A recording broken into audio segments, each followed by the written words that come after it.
Ah, Magandang hapon o magandang umaga mga katrupa.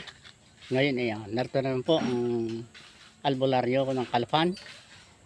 At ako po inyong samahan at marami po nagtatanong sa akin kung ano daw po ang mga bisang gamot sa kagat ng aso, kagat ng pusa, mga insect bite at mga namamaga sa sanhi sa sugat.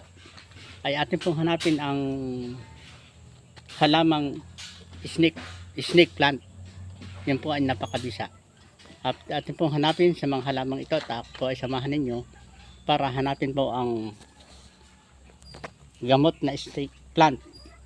Ito po ay mabisa na pang gamot sa mga sugat. Samahan niyo po ako mga katrupa, mga kababayan, mga kapanalig. At atin pong hanapin ang snake plant o kaya ay tawagin ay dugtong ahas kung tawagin po sa iba.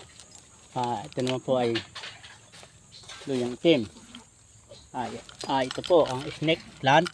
Ito po snake plant. Ito po ang ginagayong snake plant. Ito. At kukuha po tayo. Yan po, kumuha po ako ng isang dahon. Ang dahon pong ito ay ang gagawin po ay ganito po ang pamamaraan. Inyo pong gugupitin ito, puputulin. Pagkaputol po ay inyo po itong dudukdukin or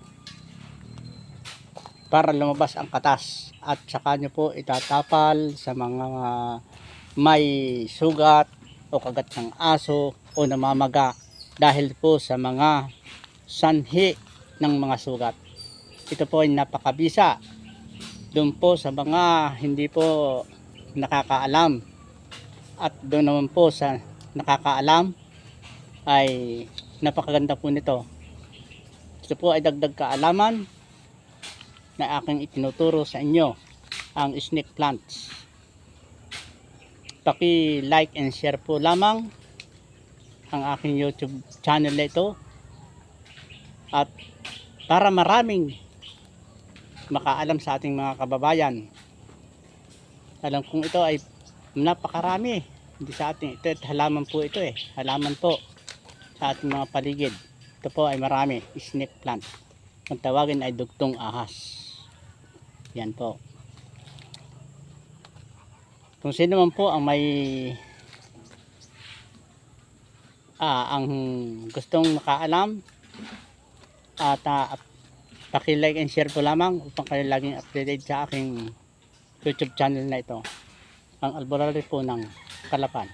Maraming salamat.